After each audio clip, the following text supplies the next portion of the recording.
Hi, എല്ലാവർക്കും നമസ്കാരം. ഇന്നലെ നമ്മുടെ രാജ്യത്ത് നടന്ന തീവ്രവാദാക്രമണം നമ്മുടെ രാജ്യത്തെ നടക്കുന്ന ഒരു സംഭവമായി മാറിയിരിക്കുകയാണ്.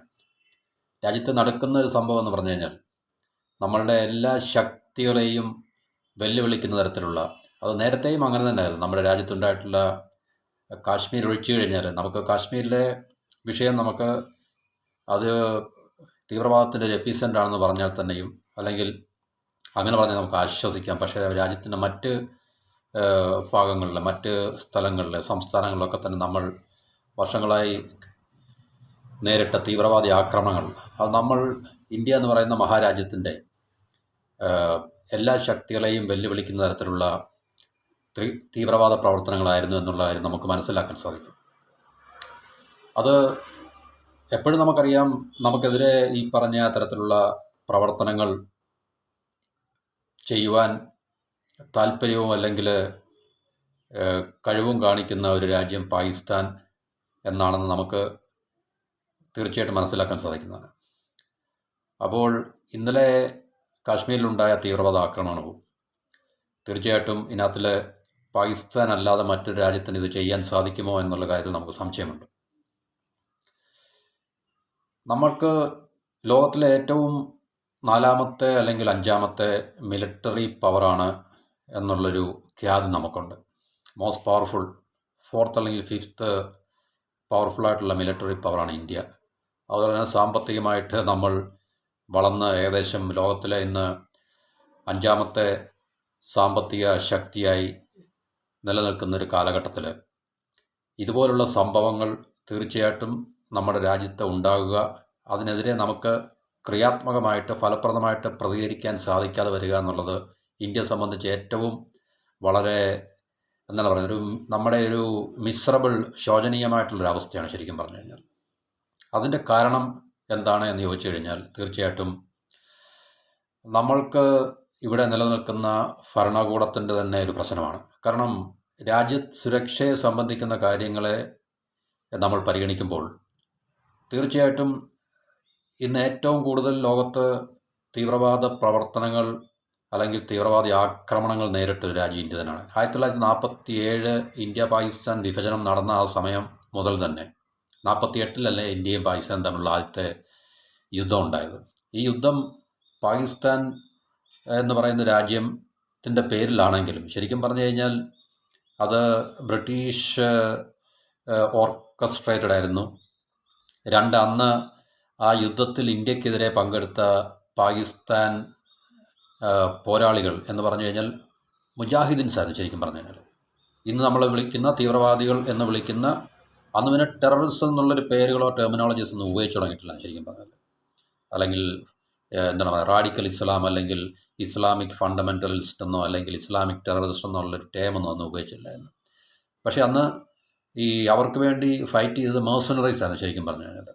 കാരണം നമുക്കറിയാം, ഒരു രാജ്യം ഉണ്ടായി വളരെ മാസങ്ങൾ കൊണ്ട് തന്നെ അവർക്ക് തീർച്ചയായിട്ടും പ്രത്യേകിച്ച് ഇന്ത്യ ഒരു വലിയ രാജ്യമായിരുന്നു. അന്ന് പാകിസ്ഥാനും ഇന്ത്യയും തമ്മിലുള്ള റിസോഴ്സുകൾ കണക്കിലെടുക്കുമ്പോൾ തന്നെ ഇന്ത്യക്കായിരുന്നു ഏറ്റവും കൂടുതൽ അനുകൂലമായിട്ടുള്ള റിസോഴ്സുകൾ, മീൻസ് എസ്പെഷ്യലി മിലിറ്ററി ടേംസിലൊക്കെ തന്നെ നമ്മൾ അന്നത്തെ കാലഘട്ടം നോക്കിക്കഴിഞ്ഞാൽ തന്നെയും റിസോഴ്സുകൾ, വിഭവങ്ങൾ, അല്ലെങ്കിൽ നമുക്കൊരു പാകിസ്ഥാനേക്കാൾ കൂടുതൽ ബിഗർ ആർമിയോ അല്ലെങ്കിൽ ഒരു വലിയ സേന അല്ലെങ്കിൽ ആയുധങ്ങൾ അതുപോലുള്ള സംവിധാനങ്ങളൊക്കെ തന്നെ ഇന്ത്യക്ക് ആയിരുന്നിട്ടും തീർച്ചയായിട്ടും നമുക്ക് വളരെ ശോചനീയമായിട്ടുള്ളൊരു അവസ്ഥയിലേക്ക് നമുക്ക് അന്നും അല്ലെങ്കിൽ ശോചനീയമായിട്ടുള്ള അവസ്ഥ അന്ന് നേരിടേണ്ടി വന്നിട്ടുള്ളതാണ് നമുക്ക് കാണാൻ കഴിയുന്നത്.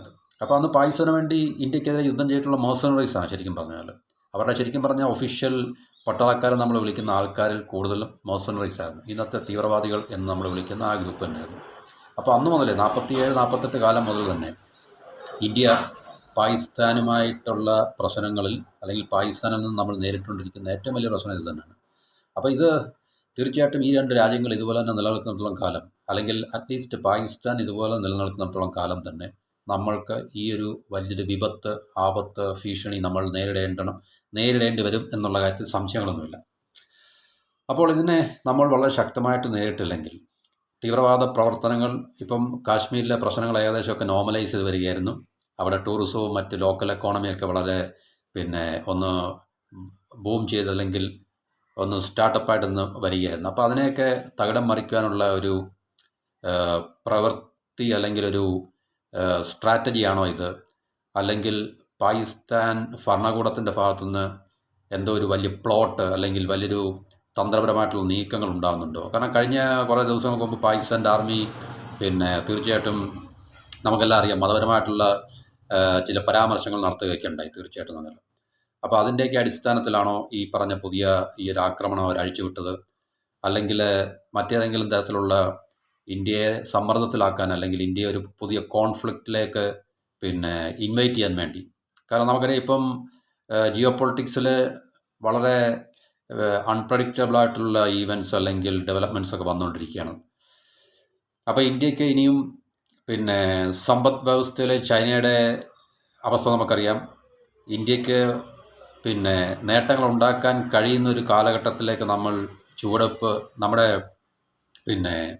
സാമ്പത്തിക നയങ്ങളും തന്ത്രങ്ങളുമൊക്കെ നമ്മൾ വളരെ ഫലപ്രദമായിട്ട് കാഴ്ചവെക്കുകയാണെങ്കിൽ തീർച്ചയായിട്ടും ഇനിയും വരുന്ന കാലങ്ങളിൽ ഇന്ത്യക്ക് കൂടുതൽ പ്രയോജനകരമായിട്ടുള്ള മാറ്റങ്ങൾ നമുക്ക് ഉണ്ടാക്കിയെടുക്കാൻ സാധിക്കും എന്നൊരു കാലഘട്ടത്തിൽ ഒക്കെ നമ്മൾ ചൂട് വയ്ക്കുമ്പോൾ, അപ്പോൾ ഇന്ത്യയുടെ ഈ അവസരങ്ങളെയും അല്ലെങ്കിൽ ഇന്ത്യയുടെ വികസനത്തിനും തുരങ്കം വയ്ക്കുവാൻ വേണ്ടി ഇന്ത്യയെ ഒരു പുതിയ കോൺഫ്ലിക്റ്റിലേക്ക് കൊണ്ടെത്തിക്കുവാനാണോ ഇങ്ങനെയുള്ള തന്ത്രം എന്നുള്ള കാര്യത്തെക്കുറിച്ച് നമുക്കറിയത്തില്ല.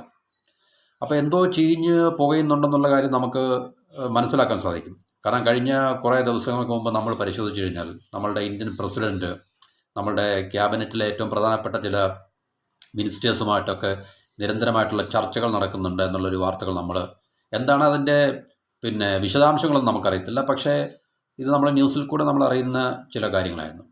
അപ്പോൾ ഇങ്ങനെയൊക്കെയുള്ള ചില മാറ്റങ്ങൾ നമ്മുടെ രാജ്യത്തും അല്ലെങ്കിൽ വളരെ ശ്രദ്ധിക്കപ്പെടേണ്ട ചില കാര്യങ്ങളൊക്കെ നമ്മൾ കാണുമ്പോൾ അന്നേ നമുക്ക് സാധാരണ അത്യാവശ്യം ഇതിനെക്കുറിച്ച് ബോധ്യമുള്ള ആൾക്കാർക്ക് മനസ്സിലാക്കാൻ പറ്റിയ കാര്യം, എന്തോ സംഭവം അല്ലെങ്കിൽ ഇതുപോലുള്ള ചില രൂക്ഷമായിട്ടുള്ള സംഭവങ്ങൾ ഉണ്ടാകാനുള്ള സാധ്യതയുണ്ട് അല്ലെങ്കിൽ ഉണ്ടാകാമായിരിക്കും എന്നുള്ളൊരു അനുമാനത്തിൽ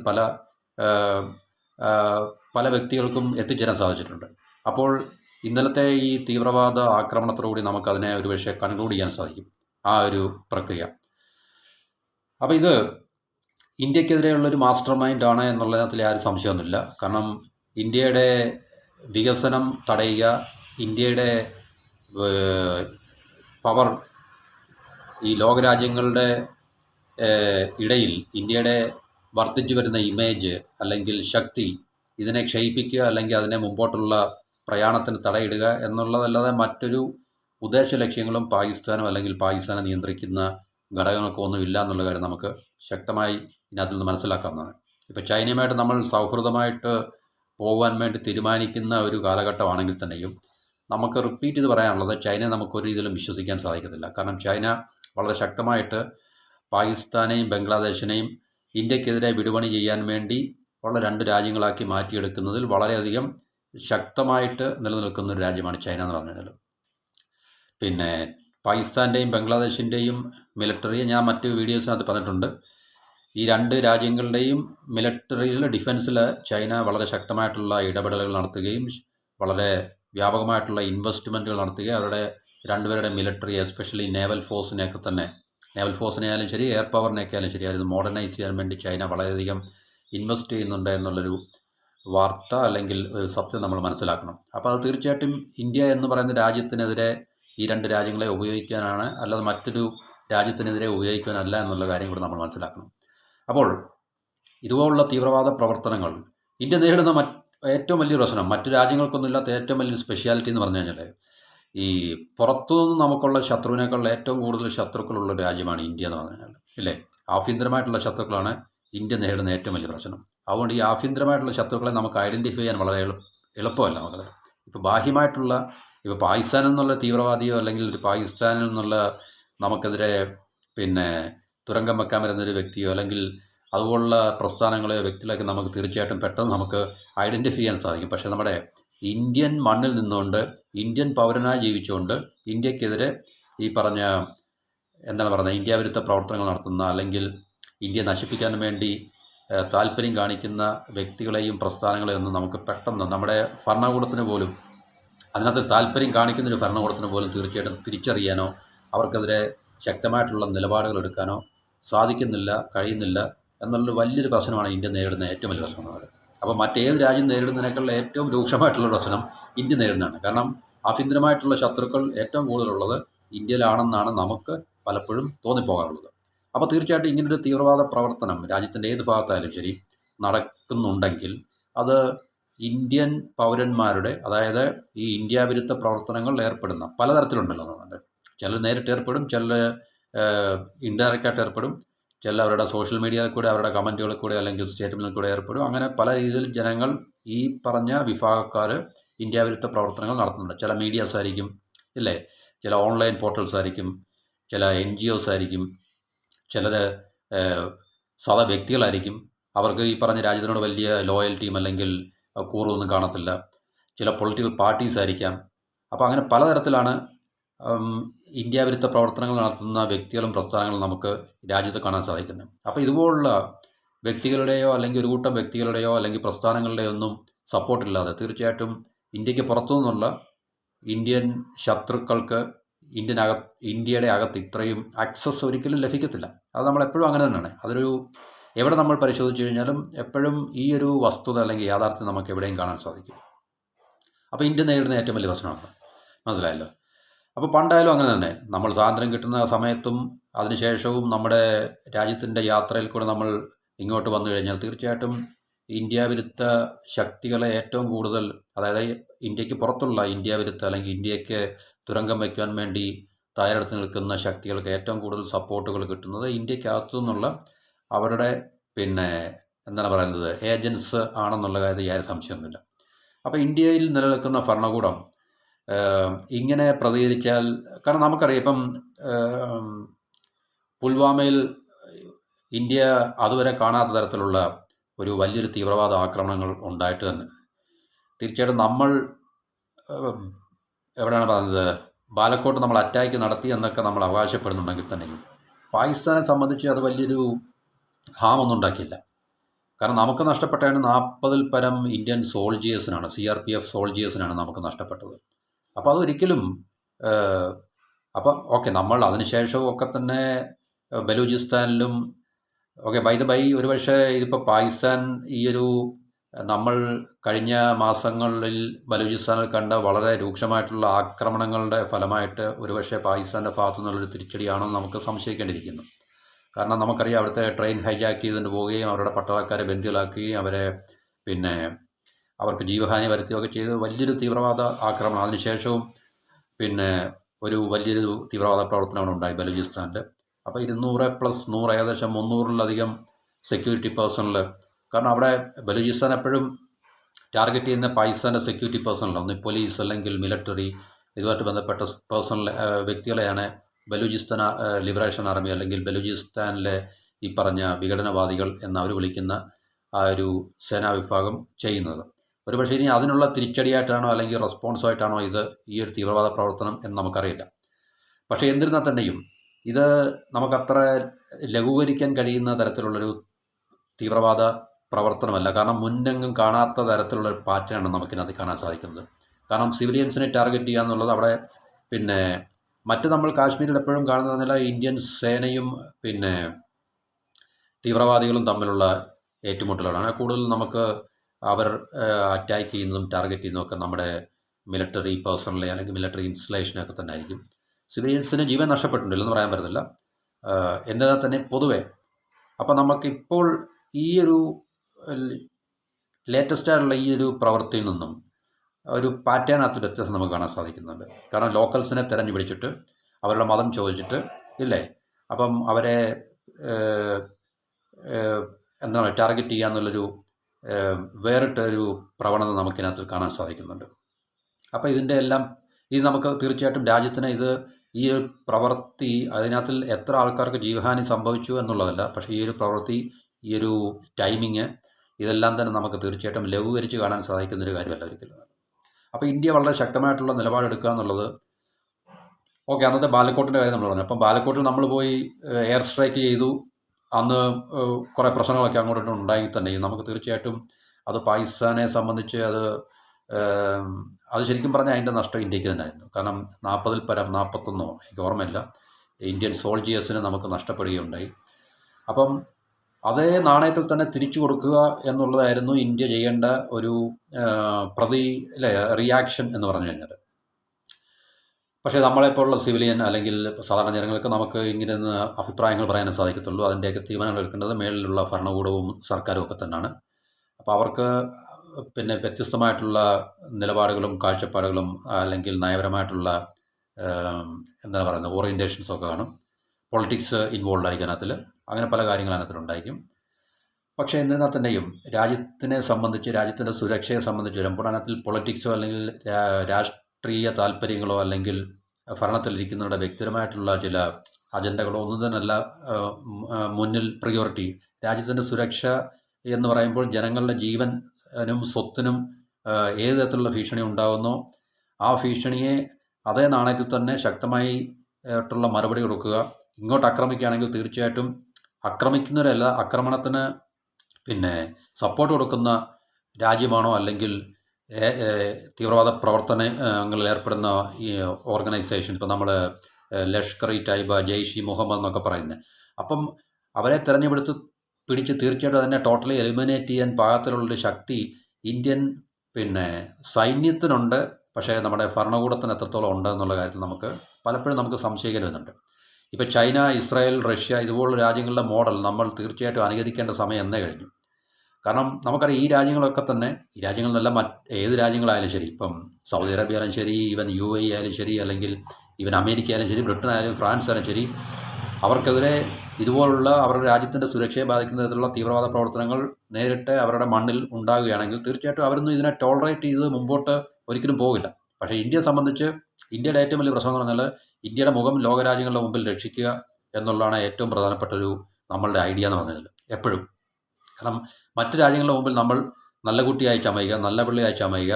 കാരണം വലിയ രൂക്ഷമായിട്ടുള്ള പ്രശ്നങ്ങളിലേക്കൊന്നും പോകാതെ ഇതേ ഒരു പരുവത്തിലൊക്കെ മുമ്പോട്ട് കൊണ്ടുപോകുക. കാരണം ഇവിടുത്തെ ജനങ്ങളുടെ ജീവൻ എത്രത്തോളം നഷ്ടപ്പെട്ടു കഴിഞ്ഞാലും ശരി, ഇവിടെ അതാത് കാലങ്ങളിൽ നിലനിൽക്കുന്ന ഭരണകൂടങ്ങൾക്കൊന്നും അതൊന്നും യാതൊരു വിഷയമല്ല.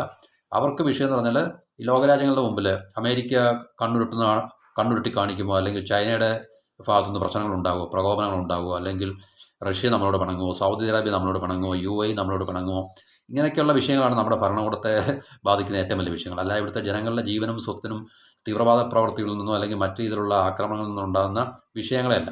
അപ്പോൾ ഇന്ത്യനകത്തിൽ ശക്തമായിട്ടുള്ള നിലപാട് ഇനിയും എടുത്തില്ലെങ്കിൽ ഇന്ത്യക്ക് ഒരു സാമ്പത്തിക ശക്തിയായിട്ട് മുന്നോട്ട് വളർന്നു പോകുവാൻ വളരെ ബുദ്ധിമുട്ടാണ്.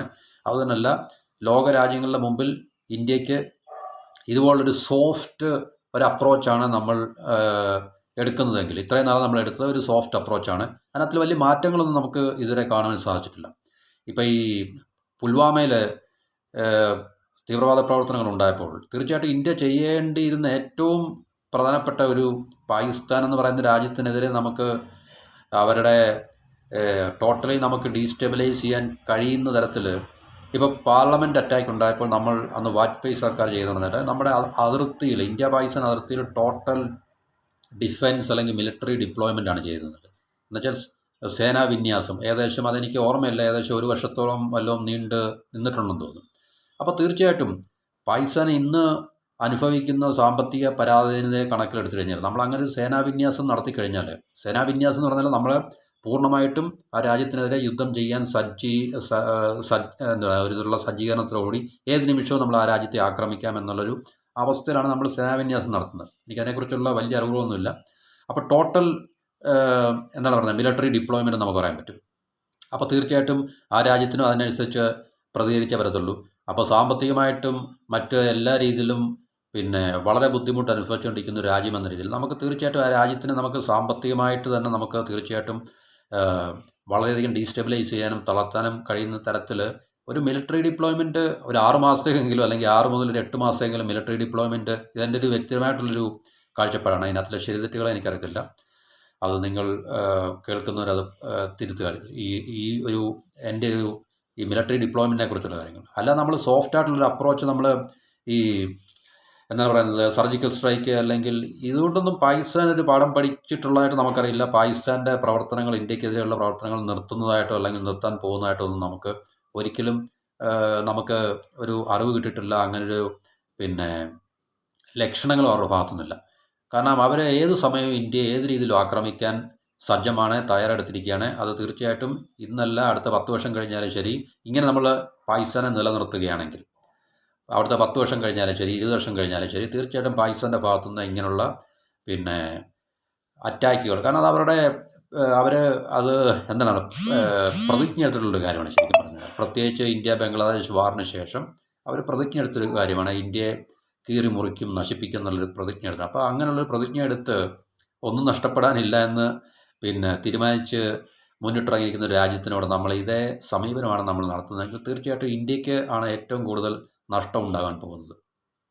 കാരണം ഇത്രയും സ്റ്റെബിലൈസ്ഡ് ആയിട്ടുള്ളൊരു രാജ്യം, മിലിറ്ററിലി ഇത്രയും പവർഫുൾ ആയിട്ടുള്ള രാജ്യം, ഒരു ന്യൂക്ലിയർ പവേർഡ് ആയിട്ടുള്ള രാജ്യം, മിസൈൽ പവർ ആയിട്ടുള്ള രാജ്യം, കാരണം സ്പേസിൽ ഏറ്റവും മുൻപന്തിയിൽ നിൽക്കുന്നൊരു രാജ്യം, പിന്നെ സാമ്പത്തികമായിട്ടുള്ള വികസനത്തിൻ്റെ കാര്യത്തിൽ നമ്മൾ മുന്നോട്ട് വന്നുകൊണ്ടിരിക്കുന്ന ഒരു രാജ്യം.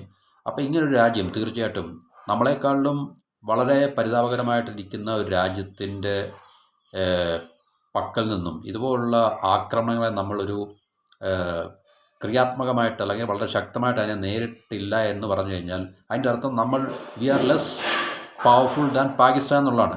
അത് പണ്ട് മുതലേ അവർ നമ്മളെ കൊണ്ടത് പറയിപ്പിക്കുന്നൊരു കാര്യമാണ് ശരിക്കും പറഞ്ഞു കഴിഞ്ഞാൽ. മനസ്സിലായല്ലോ?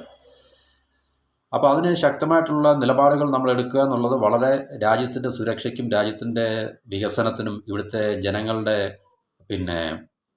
സുരക്ഷയ്ക്കുമൊക്കെ, ഇവിടുത്തെ ജനങ്ങൾ എന്ന് പറഞ്ഞാൽ നമ്മൾ കാശ്മീർ മുതൽ കന്യാകുമാരി മുതലുള്ള എല്ലാ ജനങ്ങളുടെയും, നമ്മൾ ഉൾപ്പെടെയുള്ള എല്ലാ ജനങ്ങളുടെയും ഈ ഇന്ത്യയിലെ ഒരു പൗരൻ എന്ന രീതിയിൽ, ഇവിടെ മനസ്സമാധാനമായിട്ട് ജീവിക്കാൻ ആഗ്രഹിക്കുന്ന ഒരു പൗരൻ എന്ന രീതിയിൽ നമ്മളുടെ ജീവനും സ്വത്തിനും എല്ലാം തന്നെ സുരക്ഷ ഉണ്ടാക്കേണ്ടത് നമ്മളുടെ ഭരണകൂടമാണ്. അപ്പോൾ ഭരണകൂടം ഇതുപോലെയുള്ള അവസരങ്ങളിൽ അവർ ക്രിയാത്മകമായിട്ടുള്ള ശക്തമായിട്ടുള്ള നയങ്ങൾ എടുക്കാതെ പുറമോട്ട് മാറുകയാണെങ്കിൽ മറ്റ് ലോകരാജ്യങ്ങളുടെ മുമ്പിൽ നല്ലപിള്ള ചമയാൻ വേണ്ടി, ഇപ്പോൾ ഇസ്ലാമിക് രാജ്യങ്ങളെ വെറുപ്പിക്കേണ്ടെന്ന് വിചാരിച്ച്, UN നിന്നും രൂക്ഷമായിട്ടുള്ള വിമർശനം കേൾക്കണമെന്ന് വിചാരിച്ച്, അല്ലെങ്കിൽ അമേരിക്കയുടെ ഭാഗത്തു നിന്നുള്ള ശക്തമായിട്ടുള്ള സമ്മർദ്ദവും ഭീഷണിയും ഭയന്ന്, അല്ലെങ്കിൽ ചൈന എന്ത് വിചാരിക്കും, ചൈനയുടെ ഭാഗത്തു നിന്ന് നമ്മളെ പ്രകോപിപ്പിക്കുന്ന രീതിയിൽ പ്രശ്നങ്ങൾ ഉണ്ടാകുമെന്നൊക്കെ ഭയന്ന്, ഇങ്ങനെ പല രീതിയിലുള്ള ഭയങ്ങൾ, പിന്നെ അതുപോലെ ലോകം മൊത്തമുള്ള മനുഷ്യാവകാശ സംഘടനകൾ, ഇന്ത്യക്കകത്തും ഇന്ത്യക്ക് പുറത്തുമുള്ള മനുഷ്യാവകാശ സംഘടനകളെ ഭയന്നിട്ട് ഒക്കെ നമ്മൾ തീർച്ചയായിട്ടും എടുക്കേണ്ട നയങ്ങൾ അല്ലെങ്കിൽ എടുക്കേണ്ട ആക്ഷൻ നമ്മൾ എടുക്കാതെ ഇപ്പോഴും നമ്മളൊരു സോഫ്റ്റ് പവറായിട്ട്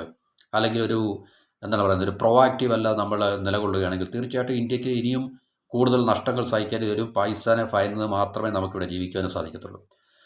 അപ്പോൾ ഈ ഒരു അവസരത്തിൽ ഇന്നലത്തെ ഏറ്റവും ലേറ്റസ്റ്റ് ആയിട്ടുള്ള തീവ്രവാദി ആക്രമണത്തിൽ ജീവൻ നഷ്ടപ്പെട്ട ജനങ്ങൾക്കും അവരുടെ കുടുംബാംഗങ്ങൾക്കും ഒപ്പം നിന്നുകൊണ്ട് തന്നെ ഇത് നമ്മളൊരു സാധാരണ പൗരൻ എന്ന രീതിയിൽ നമ്മളൊരു ആഗ്രഹമാണ്. കാരണം ഇന്ത്യൻ ഗവൺമെൻറ് വളരെ ശക്തമായിട്ടുള്ള നിലപാട് പാകിസ്ഥാനെതിരെ എടുക്കുക, തീവ്രവാദി സംഘടനകൾക്കെതിരെയല്ല, പാകിസ്ഥാൻ എന്ന് പറയുന്ന രാജ്യത്തിനെതിരെ ശക്തമായിട്ടുള്ളൊരു നിലപാടെടുക്കുക. അത് ഒരു വാറെങ്കിൽ വാറ് ആ ഒരു അവസ്ഥയിലേക്ക് പോവുകയാണെങ്കിലും നമ്മുടെ ഇന്ത്യയിൽ തീർച്ചയായിട്ടും നമ്മളെപ്പോലുള്ള ദേശസ്നേഹികൾ, രാജ്യത്തെ സ്നേഹിക്കുന്നവർ അല്ലെങ്കിൽ രാജ്യത്തിന് വേണ്ടി നിലനിൽക്കുന്നവർ തീർച്ചയായിട്ടും ഗവൺമെൻറ്റിനൊപ്പം ഭൂരിപക്ഷം ജനങ്ങളും ഉണ്ടാകും എന്നുള്ള കാര്യത്തിൽ യാതൊരു സംശയമില്ല. കാരണം എവിടെയോ ഇന്ത്യക്കെതിരെ ശക്തമായിട്ടുള്ള പ്ലോട്ടുകൾ അല്ലെങ്കിൽ ഗൂഢാലോചനകൾ നടക്കുന്നുണ്ട് എന്നുള്ള കാര്യത്തിൽ ഒരു സംശയമില്ല. കാരണം ചൈനയെ നമുക്കൊരു രീതിയിലും വിശ്വസിക്കാൻ പറ്റത്തില്ല. ചൈന ഇപ്പോൾ നമ്മളുടെ അടുത്ത് വന്ന ഈ പറഞ്ഞ സൗഹൃദം കാണിക്കുന്നത് അവരുടെ താല്പര്യങ്ങളെ സംരക്ഷിക്കാൻ വേണ്ടി മാത്രമാണ്. പക്ഷേ പാകിസ്ഥാനെയും ബംഗ്ലാദേശിനെയും പൂർണ്ണമായിട്ടും അവർ സപ്പോർട്ട് ചെയ്യുന്നതിൽ നിന്നൊരിക്കലും പിന്മാറിയിട്ടില്ല. ഈ രണ്ട് രാജ്യങ്ങളുടെയും മിലിറ്ററി ആൻഡ് ഡിഫൻസിനെ എല്ലാ രീതിയിലും അവർ മോഡേണൈസ് ചെയ്ത് കൊണ്ടുവരികയാണ്. കാരണം ഇന്ത്യക്കെതിരെ ശക്തമായി നിലനിൽക്കുവാൻ വേണ്ടിയും ഇന്ത്യ വിരുദ്ധ പ്രവർത്തനങ്ങൾക്ക് വേണ്ടി ചൈനയ്ക്കൊപ്പം നിന്ന് വിടുപണി ചെയ്യുവാൻ വേണ്ടി ഈ രണ്ട് രാജ്യങ്ങളെ അവർ സുശക്തമാക്കിക്കൊണ്ടിരിക്കുന്ന ഈ ഒരു കാഴ്ചയുടെ അടിസ്ഥാനത്തിലും വെളിച്ചത്തിൽ നമുക്ക് ഇന്ത്യയെപ്പോലുള്ള രാജ്യത്തിന് ഇതുപോലുള്ള നിലപാടുകൾ ഒരിക്കലും ഗുണകരമാവില്ല എന്ന് പറഞ്ഞുകൊണ്ട് തൽക്കാലം ഈ വീഡിയോയുടെ നിർത്തുന്നു. മറ്റൊരു ടോപ്പിക്കുമായിട്ട് അടുത്ത വീഡിയോയിൽ കാണാം. എല്ലാവർക്കും നന്ദി, നമസ്കാരം. Have A wonderful day.